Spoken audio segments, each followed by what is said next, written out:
Hello everyone, welcome to వంట చెయ్యి. ఈరోజు మన recipe summer special healthy homemade బాదం మిల్క్ ఎలా తయారు చేసుకోవాలో చూసేద్దాం రండి. ముందుగా కావాల్సినటువంటి ఇంగ్రీడియంట్స్ బాదం, పిస్తా, కాజు. నేనైతే మెజరింగ్ కప్స్తో 1/2 కప్ బాదం, 1 టేబుల్ స్పూన్ పిస్తా, 1 టేబుల్ స్పూన్ కాజు తీసుకున్నానండి. నేనైతే బాదంని సోక్ చేసి తీసుకున్నాను. మీరు కావాలంటే 10 మినిట్స్ బాయిల్ చేసైనా తీసుకోవచ్చు. బాదంని ఇలా పీల్ తీసి తీసుకోవాలండి. స్టవ్ ఆన్ చేసుకొని ప్యాన్ పెట్టి బాదం, పిస్తా, కాజు మూడింటిని మంచి కలర్ వచ్చేంత వరకు వేయించుకోవాలండి. ఇప్పుడు మంచి కలర్ వచ్చాయి.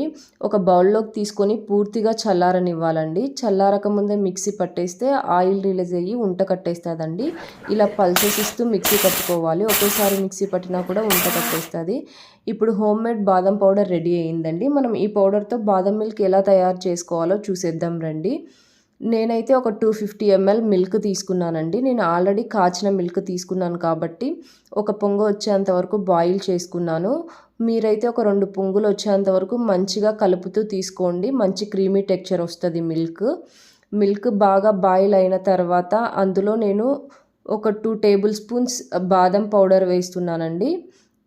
బాదం పౌడర్ వేసి మంచిగా కలుపుకోవాలి, ఉండలు కట్టుకోకుండా. బాదం పౌడర్ కూడా కలిసాక నేను అందులో కొంచెం ఒక 1/2 టేబుల్ స్పూన్ కస్టర్డ్ పౌడర్ వేస్తున్నాను. కస్టర్డ్ పౌడర్ వేయడం వల్ల బాదం మిల్క్ అనేది సేమ్ బయట బాదం మిల్క్ టేస్టే వస్తుందండి.